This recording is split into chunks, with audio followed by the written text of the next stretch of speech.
Hello and welcome to the York Creators Podcast. My name is Ben Porter, and each week you can join me as I chat to someone from York's creative community. This week's guest is Dr. Davy Smith. Davy is a researcher, creative technologist and designer working at the Digital Creativity Labs at the University of York. His research focuses on the applications of interactive storytelling and artificial intelligence to broadcast media, bridging fine art, interactive media and computer science. In this episode we discuss how this kind of research will affect the future of storytelling and broadcast media, including the considerations that have to be taken into account when creating highly personalised content. We chat about artificial curiosity, how you would go about synthesising creativity and whether that would even be a good thing, as well as looking at the similarities between painting and coding to describe the links between art, science and media. Davey, welcome to the podcast. Thanks. So we're here at the Digital Creativity Labs at the University of York. Can you explain what this place is and what goes on here? Yeah, so Digital Creativity Labs is a research lab that was set up about 3 years ago, and the idea of it is we take research that has been developed in the university and create impact for that research. So that impact could be economic impact, but it could also be social or cultural impact. It's basically to get the research out of the doors of the university. And what does that look like? What kind of projects do you work on? So there's a wide range of projects. The projects that we look at are generally focused on either games or storytelling, and we look at the convergence between those two things. We're split between computer science and theatre, film and television, so we have people who are focused from a computer science background and people who are focused from a theatre and film production background. So we look at the intersection between those two types of areas. So why is the university interested in this sector then? So the university has a big interest in creativity in general, but also in the application of technology to creativity.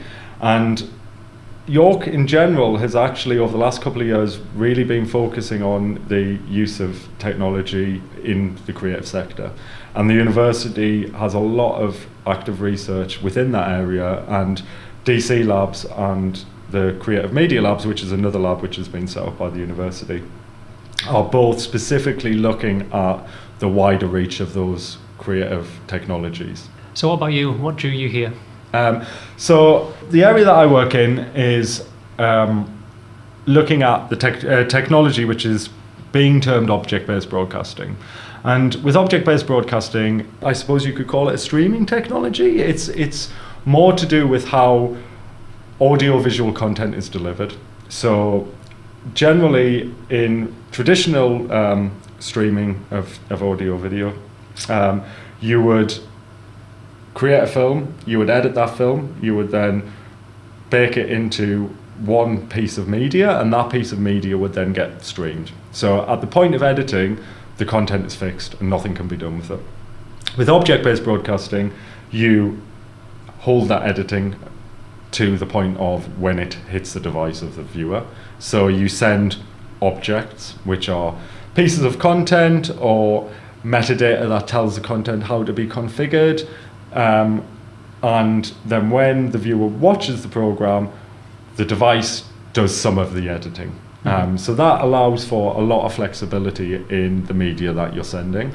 So it allows for interactivity, which is one thing, where viewers could interact with the program directly, but it also allows for adaptability. So that adaptability could be, for example, if you're watching or listening to this podcast and you're on the train and you know that the train journey is going to be 21 minutes long, we could automatically edit this podcast to be 21 minutes so that we wouldn't just get the first 21 minutes of it, we'd get an edited 21 minutes of it.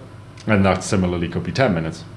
Now, that brings a problem because how do we choose what the 10 minutes is that we're going to deliver? And that then becomes a problem of authorship, and that's the area that we're looking into. So we're looking into not only the technology but also the craft of that type of technology.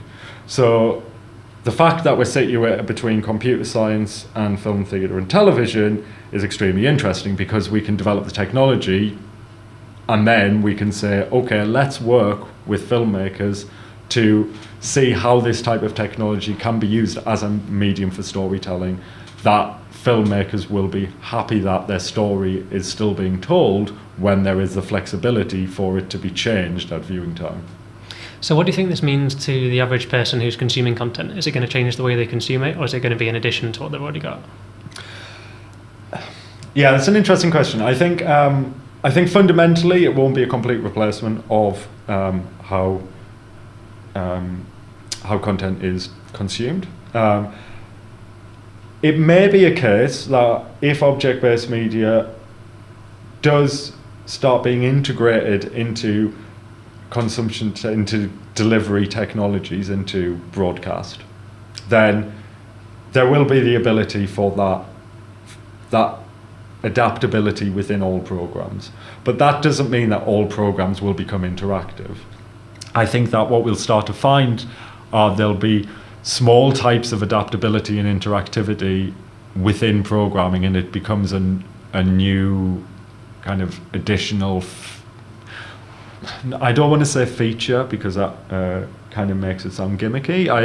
What I mean is a new kind of technique that filmmakers could use to tell the stories that they want to tell. Sure. So what makes a good story for you? It's interesting.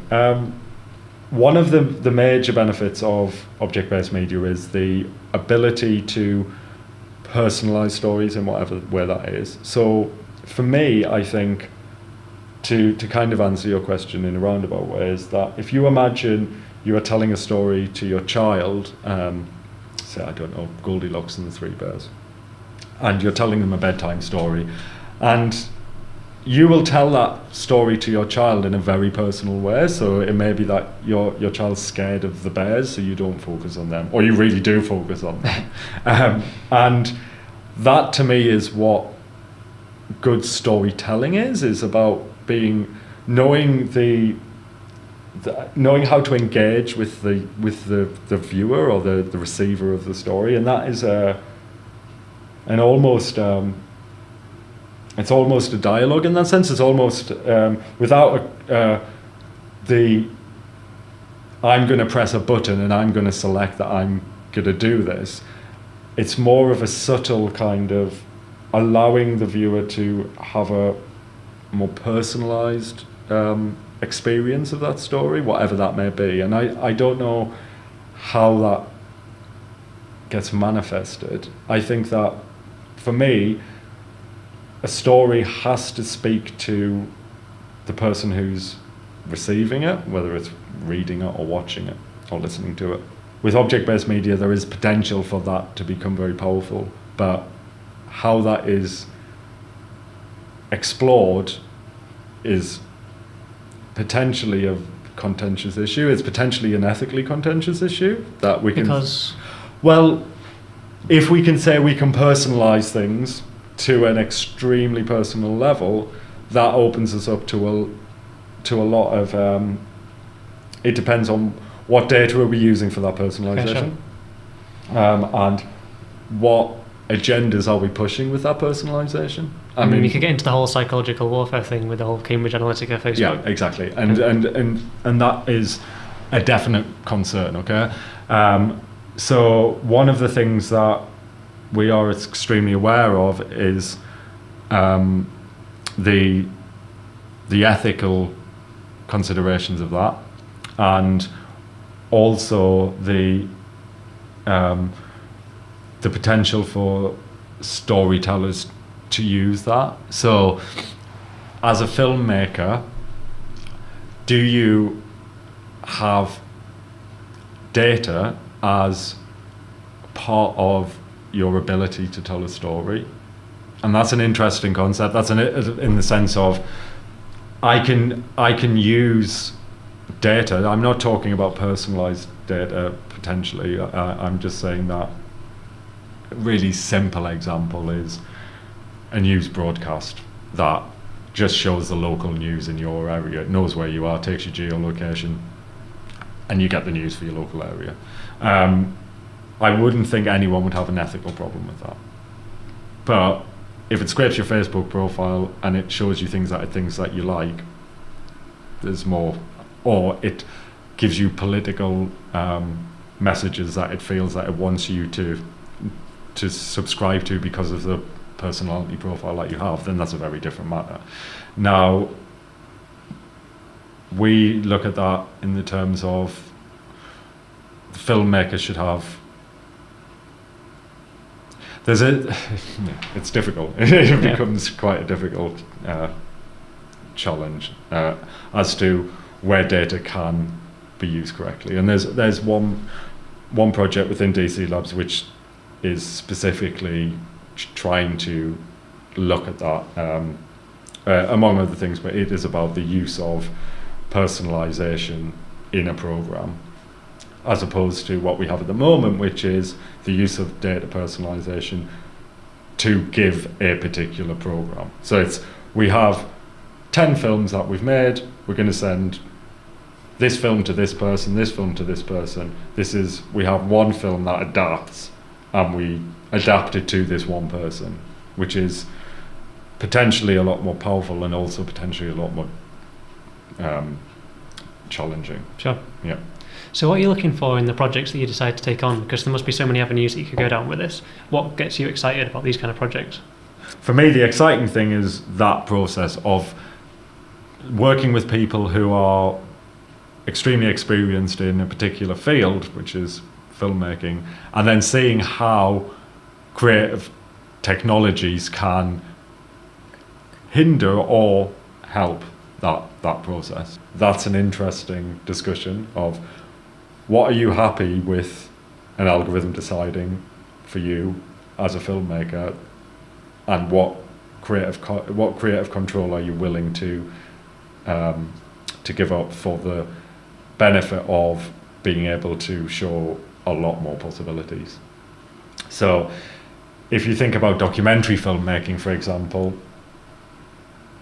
would you as a documentary filmmaker be happy that you've made a documentary which covers 5 topics or 2 topics which are kind of related in some way, and you know that the viewer who's watching it might be more interested in one thing than the other? Now, that may be that they've actively made that decision and said, I'm more interested in literature than I am in painting. So can you show me the documentary but really focus on the literature bit and show me a bit of the painting bit, because I've only got half an hour and I only want to watch half an hour. Or do you, based on their previous viewing history, make that decision for them? Do you say, right, I'm going to show you 20 minutes of the literature and 10 minutes of the painting because I think that you like literature more? Or do you show them the opposite because you think you know all about literature and you've watched loads about it, so I'm actually going to show you 5 minutes about that and 25 minutes about painting because you might be more interested in that. So once you start getting to the question of who makes the decision, is it the viewer or is it an algorithm or is it the filmmaker? They're quite interesting questions, and that's kind of what we're looking at in the terms of the craft of interactivity and adaptability. So you're obviously someone who's worked very hard to get to where you are, but other than just pure hard work, what skills do you think you've leveraged in a way that others haven't to get to where you are? So my background is that I studied fine art originally, and I started off as a sculptor, and then I moved into media art, and then I went and did a PhD, and then during the process of my PhD got extremely interested in algorithm design and ended up actually finishing my PhD in algorithm design. So my background was kind of moved from fine art to artificial intelligence. The thing that really kind of allowed me to do that was I taught myself to code as a kid. So I wasn't a fantastic coder, but I always understood how computer programming worked, and I think that always came through in my artwork. So although I was doing sculpture, it was generally kind of installations using technology in some form, or kind of sculptures that used redundant technology. And then when I started my PhD, my interest moved a lot more into the actual, like, more fundamental computer science. And I think that though that combination of a background in creative practice, but then moving towards artificial intelligence, has put me in a position where I'm able to work on both sides of the fence, I suppose. Sure. So, do you see them as two different sides of the fence? Because No. I'm always interested to know, some people, they see art and science and media very closely linked, and some people see them as worlds apart. Yeah. And for me personally, I'm a musician and a filmmaker, but when I make music, to me it's almost like maths. When I'm playing guitar, I see the numbers, and then that's enabled me to move into music production, working with computers, and then into film. Yeah. For me, it's numbers and sequences that seems to kind of work very well. But then I tell it to other people, and they're like, that's the complete opposite for me. I see maths and art, they couldn't be further apart. Yeah, and a lot of people say that, and a lot of people, when I tell them that my background is in fine art and artificial intelligence, they're very shocked by that. But actually, I think that computer programming, coding, can be one of the most creative things that you can do. Like, you're, depending on what you're doing, you're building a mini world.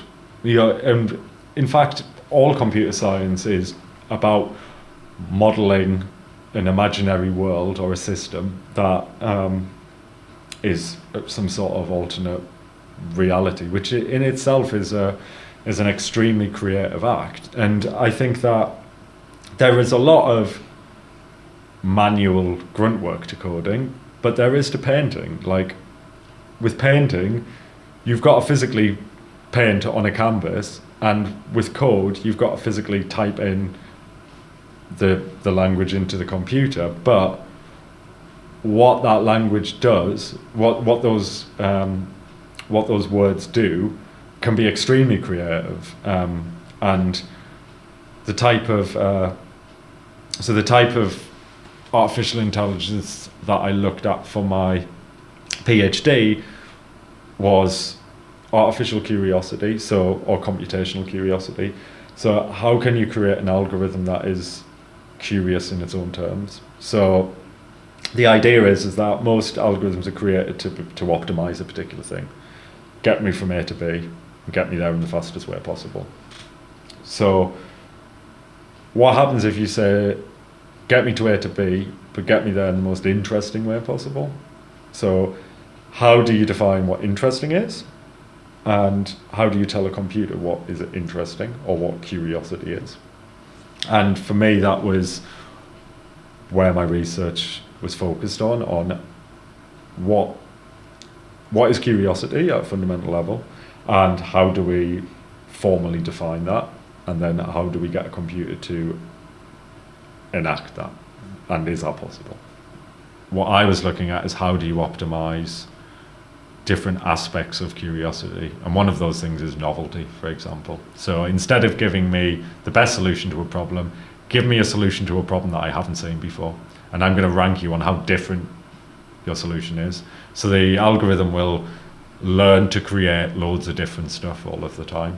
What you find is that if you combine perform well with perform differently, over time they'll start to outperform the ones which just are evolved to perform well. Mm-hmm.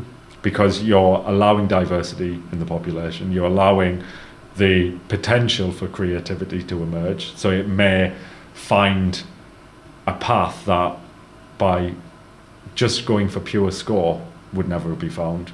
So what do you see the potential applications of this kind of technology being like in the future? Where does this go? Is there an end goal to it, or is there a way you can see this being applied to something else? I wouldn't say it was a technology. I would say it's more of a trying to understand what creativity is. Mm-hmm. And I'm not suggesting that we're anywhere near that we can say this is what creativity are, but we do know that there are certain parts of the creative process that that are potentially universal, and one of them is creating new things, right? A creative solution has to in some way and it has to be novel in some way. And that novelty doesn't need to be, it's completely different to everything else we've seen before. And in fact, if it is, people probably can't understand it. So also, there's probably needs to be some sort of reference point to things that you've seen before. And that's generally an innovation, right? An innovation is something that takes something or takes a couple of things and create something new from either combining those or extending them. What this type of artificial intelligence is looking at is how do we synthesize creativity? And you can't say what are the potential applications of that because they're potentially infinite, because you're then saying you have a computer that is creative, which can create artwork, it can create music, it can decide that it... But some people might ask, why would you want a computer that's creative? Because that could take away from what humans do. Does that scare you at all? Or? Quite a big question. It is a big question. It is, and yeah, I mean, it's one of the things where it depends on what do we want technology to do. What is our interest in technology? Is our interest in technology to be a labour-saving device, which is generally what it's kind of is helps to do. It optimizes things. It helps us save time. It helps us, and generally technology is seen as something that allows us to live our life in a easier way. But technology can also entertain us. And I think that if we look at a computer or an algorithm as being creative, I don't think that we're saying we are going to replace human creativity. If a computer is creative, would it produce paintings that humans would like? But we don't know, right? Or would it produce something that it likes? And what it likes might be completely different to what you like.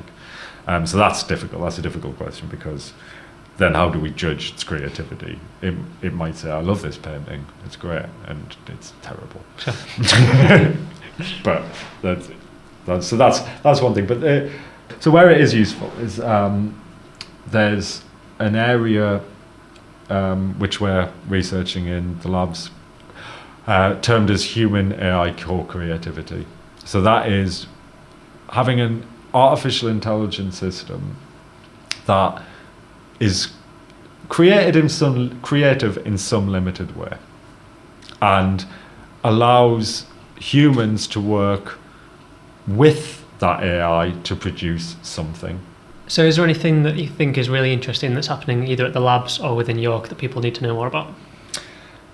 Yeah, so I think one of the most interesting things that's happening in the university at the moment is we recently secured funding for a new lab which is called the Creative Media Labs. And what Creative Media Labs is going to be, so it's just starting at the moment, is a lab or a project that is specifically aimed at the creative industries within the local area. So it's specifically aimed at the screen industries in Yorkshire. So the idea is that companies which are working in screen-based media can work on R&D projects with the university in looking at emerging technologies. So that could be object-based media, or it could be VR or second screen experiences, and it will allow film not just filmmakers, but theatre, any companies which are in the creative industries, to explore emerging technologies in a kind of research-focused way. And I think that's going to be an extremely interesting project over the next couple of years, because we're going to have a lot of exciting things coming out of that. And a lot of the projects will be content production driven, so it will be about making cool stuff using new technology. So I think that's going to be a really exciting thing for the next couple of years. Great. And if people want to find out more about that or about DC Labs, where's the best for them to go? Probably the Digital Creativity Labs website. So I think it's digitalcreativity.ac.uk. Cool. We can put a link in the description. Yeah. And what about if they want to know more about you? Do you have your own website portfolio? So my website is paper-boy.org. Cool. And you happy for people to get in touch, ask you questions? Yeah. Great stuff. Well, thanks for being on the podcast. No problem. Thank you. Thanks for sticking around until the end of this episode of the York Creatives podcast with Dr. Davy Smith. This will be the last episode of 2018, as I will be taking a short break to work on other projects. I hope you have enjoyed the first series, and thank you for taking an interest in local artists and creators. If you've got some value from these podcasts, please would you consider taking 2 minutes to leave a review if you're listening on iTunes? Or if you're watching on Facebook, would you mind inviting a few friends to like the page? As I would love to grow the audience to provide a bigger platform for local creatives to share their ideas and their work. That's all from me for now. Stay curious, keep creating, and have a great December.